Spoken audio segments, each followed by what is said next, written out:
Now, classification and tabulation.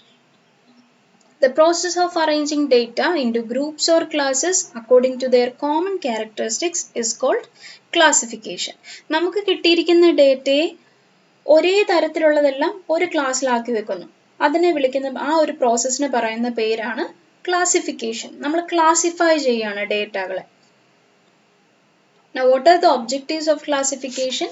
It simplifies complexities. എളുപ്പമാക്കുന്നു. Brings out points of similarities. ഡേറ്റകൾ തമ്മിൽ എന്തൊക്കെ similarity ഉണ്ടെന്ന് കണ്ടുപിടിച്ചു തരുന്നു.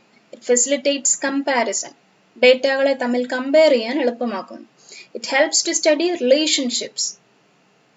ആ ഡേറ്റകൾ തമ്മിൽ എന്തൊക്കെ റിലേഷൻ ഉണ്ട്, എത്രത്തോളം റിലേഷൻ ഉണ്ടെന്നൊക്കെ പഠിക്കാനായിട്ട് സാധിക്കുന്നു. And it is the base for tabulation. Classification കഴിഞ്ഞാൽ തൊട്ടടുത്ത സ്റ്റെപ്പ് tabulation ആണ്. സോ ആ tabulationന്റെ ഒരു ബേസ് ആണ് നമ്മൾ classification എന്ന് പറയുന്നത്. Now, what are the rules for classification? It should be unambiguous, stable, flexible, homogeneous, suitable, and exhaustive. അതായത് ക്ലാസിഫൈ ചെയ്ത് കഴിയുമ്പോൾ it should be well defined, it should be clear, and it should be stable, flexible ആയിരിക്കണം. എന്തെങ്കിലും ഒരു പെട്ടെന്നൊരു മാറ്റം വരുത്തേണ്ടി വന്നാൽ അതിനോട് അഡ്ജസ്റ്റ് ചെയ്യാൻ പറ്റുന്ന തരത്തിലുള്ള ഡേറ്റാസ് ആയിരിക്കണം. And it should be homogeneous. ഒരു ക്ലാസിഫിക്കേഷനിലുള്ള ഡേറ്റാസ് എല്ലാം തന്നെ ഒരേപോലത്തേതായിരിക്കണം. And it should be suitable and exhaustive. Exhaustive means തന്നിരിക്കുന്ന ഡേറ്റാസ് എല്ലാം തന്നെ, അതായത് ഓൾറെഡി എഡിറ്റ് ഒക്കെ ചെയ്ത് കഴിഞ്ഞാൽ ഇപ്പം നമ്മുടെ കയ്യിൽ റെലവൻറ്റ് ഡേറ്റാസ് മാത്രമേ ഉള്ളൂ. സോ ആ ഡേറ്റയിൽ ഏതൊരു ഡേറ്റ എടുത്താലും ഏതെങ്കിലും ഒരു ക്ലാസിൻ്റെ അകത്ത് കണ്ടിരിക്കണം. എല്ലാത്തിൽ നിന്നും പുറന്തള്ളപ്പെട്ട് വേറെ ഡേറ്റാസ് ഒന്നും കാണാൻ പാടില്ല. Every data should be included in some or other classes. Now, how can we classify? Methods of classification. We can classify according to attributes. It is also known as qualitative classification. And there are two types of qualitative classification: simple classification and manifold classification. Simple classification എന്ന് പറഞ്ഞാൽ ഒരൊറ്റ attribute means characteristic ആണ്. ഒരൊറ്റ ക്യാരക്ടറിന്റെ ബേസിൽ മാത്രം നമ്മൾ classify ചെയ്യുകയാണെങ്കിൽ that is known as simple classification. If we consider more than one character or more than one characteristic, it is known as manifold classification. We can also classify according to variables, and that is known as quantitative classification. അതായത് numbers അനുസരിച്ച് നമ്പേഴ്സായിട്ട് express ചെയ്യാൻ പറ്റുന്നതിനെയാണ് നമ്മൾ quantitative characteristics എന്ന് വിളിക്കുന്നത്. So ആ രീതിയിൽ classify ചെയ്യുന്നതിനെയാണ് classification according to variables എന്ന് വിളിക്കുന്നത്. Now, there are two more classification. So there are 4 bases of classification. Geographical classification ഉണ്ട്. എന്താണ് geographical classification? Geographical differences അനുസരിച്ച് ക്ലാസിഫൈ ചെയ്യുന്നതിനെയാണ് geographical classification എന്ന് വിളിക്കുന്നത്. അതായത് ഏരിയ അനുസരിച്ച് തരംതിരിക്കുന്നു.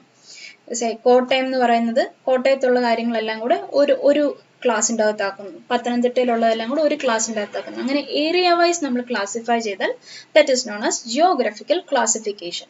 Now there comes chronological classification, and it is classified according to dates in the order of their occurrence. കാലത്തിനനുസരിച്ച് നമ്മൾ തരംതിരിക്കുകയാണ്. ഏറ്റവും ആദ്യം നടന്നത് ഏതാണോ അതിനെ നമ്മൾ ഫസ്റ്റ് ക്ലാസ്സിലാക്കുന്നു, പിന്നെ നടന്നതിനെ സെക്കൻഡ് ക്ലാസ്സിലാക്കുന്നു. അങ്ങനെ ഏറ്റവും ഒടുവിൽ വരുന്നത് റീസെൻ്റ്ലി നടന്നതായിരിക്കും. That is known as, or year wise ആണെങ്കിൽ ഏറ്റവും പഴയ ഇയർ ആയിരിക്കും ഫസ്റ്റിൽ വരുന്നത്. Then in their natural order. And qualitative and quantitative. So there are 4 bases of classification: geographical classification, chronological classification, qualitative classification, and quantitative classification. Now there comes continuous and discrete variables. A quantity which can assume a range of numerical values is known as a variable, and each value within the range is called a variate. ഒരു range of numbers assume ചെയ്യാൻ പറ്റുന്ന ആ ക്വാണ്ടിറ്റിയാണ് നമ്മൾ variable എന്ന് വിളിക്കുന്നത്. And ആ റേഞ്ചിനെ വിളിക്കുന്ന പേരാണ്, ആ റേഞ്ചിൻ്റെ അകത്തുള്ള വാല്യൂസാണെയാണ് നമ്മൾ വേരിയേറ്റ് എന്ന് വിളിക്കുന്നത്.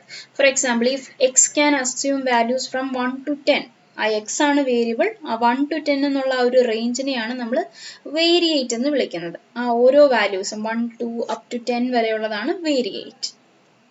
Now, what are continuous variables? Variables which can take all the possible values in a given specified range are called continuous variables.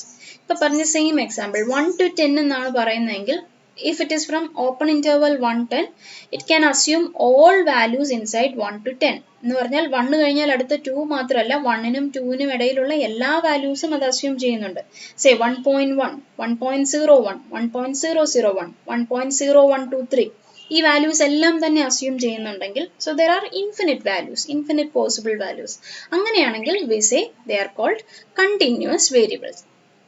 And variables which can take only certain specified values within a given range are called discrete variables. ഇനി അങ്ങനെയല്ല, കൃത്യമായിട്ട് നമുക്ക് 1 to 10 എന്ന് പറയുമ്പോൾ 1 കഴിഞ്ഞ് അടുത്തത് 2 ആണ് വരുന്നത്, then 3, then 4, 5, 6, 7, 8, 9, 10 ഈ 10 വാല്യൂസ് മാത്രമേ എടുക്കാൻ പറ്റത്തുള്ളൂ എങ്കിൽ we say they are called discrete variables. അതായത് ചുരുക്കി പറഞ്ഞാൽ സ്പെസിഫിക് ആയിട്ട് നമുക്ക് ഇന്ന വാല്യൂസ് എന്ന് പറയാൻ പറ്റുന്നുണ്ടെങ്കിൽ they are called discrete variables. or ഒരു റേഞ്ചിൻ്റെ അകത്തുള്ള ഒരു ഇന്റർവെലിൻ്റെ അകത്തുള്ള infinite values, infinite possible values നമുക്ക് എടുക്കാൻ പറ്റുന്നുണ്ടെന്നുണ്ടെങ്കിൽ that they are called continuous variables. Now frequency distribution. It is an orderly arrangement of data classified according to the magnitude of observations. ഓരോ ഒബ്സർവേഷനും എത്ര വട്ടം repeat ചെയ്യുന്നു എന്നുള്ളത് നോക്കി അറേഞ്ച് ചെയ്യുന്നതിനെയാണ് ഫ്രീക്വൻസി ഡിസ്ട്രിബ്യൂഷൻ എന്ന് വിളിക്കുന്നത്. There are two types of frequency distribution: discrete frequency distribution and continuous frequency distribution. So what are the objectives of frequency distribution? To facilitate the analysis of data, to estimate the frequencies of the population on the basis of the sample, and to facilitate computation of various statistical measures. ഇത് ഡേറ്റയെ പറ്റി പഠനം നടത്താനായിട്ട് സാമ്പിളിൻ്റെ ബേസിൽ പോപ്പുലേഷനെ പറ്റി കൂടുതൽ പഠനങ്ങൾ നടത്താനായിട്ട് and statistical measures ഉപയോഗിച്ചിട്ട് നമുക്ക് പ്രോബ്ലം കണ്ടുപിടിക്കാനായിട്ട്, കമ്പ്യൂട്ട് ചെയ്യാനായിട്ട് നമ്മൾക്ക് ഫ്രീക്വൻസി ഡിസ്ട്രിബ്യൂഷൻ യൂസ് ചെയ്യാം. Components of a frequency distribution. ഒരു ഫ്രീക്വൻസി ഡിസ്ട്രിബ്യൂഷനിൽ ഉണ്ടാവേണ്ട കമ്പോണൻസ് എന്തൊക്കെയാണ്? First one is class and class interval. ഒരു ക്ലാസ് ഉണ്ടായിരിക്കണം, ആ ക്ലാസ്സിനെ നമ്മൾ ക്ലാസ് ഇൻ്റർവൽ ആയിട്ടാണ് റെപ്രസെൻറ്റ് ചെയ്യുന്നത്. And there should be class limits. Say 10 to 20 ആണെങ്കിൽ 10ഉം 20ഉം ആണ് അവിടുത്തെ class limits. Then class mark, ആ ക്ലാസ് ഇൻ്റർവലിൻ്റെ മിഡ് പോയിന്റിനെയാണ് നമ്മൾ ക്ലാസ് മാർക്ക് എന്ന് പറയുന്നത്. It can be find by the formula lower limit plus upper limit by 2. 10 to 20 ആണെങ്കിൽ 10 ആണ് lower limit, 20 ആണ് upper limit. So class mark will be 10 plus 20 by 2. That will be 15. Class boundaries. So 10 to 20 ൽ boundaries വരുന്നത് 10ഉം 20ഉം തന്നെയാണ്. So they are known as class boundaries. Magnitude of a class interval. ഒരു class intervalൻ്റെ magnitude എന്താണ്? So here it is 10 to 20ക്കകത്ത് 20 minus 10, 10 തന്നെയാണ് magnitude വരുന്നത്. And class frequency, say if we say 10 to 20 is the range of marks and there are 7 students who got marks between 10 and 20. അങ്ങനെയാണെങ്കിൽ class frequency എന്ന് പറയുന്നത് 7 ആണ്. 10നും 20ക്കും ഇടയ്ക്ക് mark കിട്ടിയ എത്ര കുട്ടികളുണ്ട്, ആ എത്ര പേരുണ്ടോ അവരാണ് ക്ലാസ് ഫ്രീക്വൻസിയിൽ വരുന്നത്.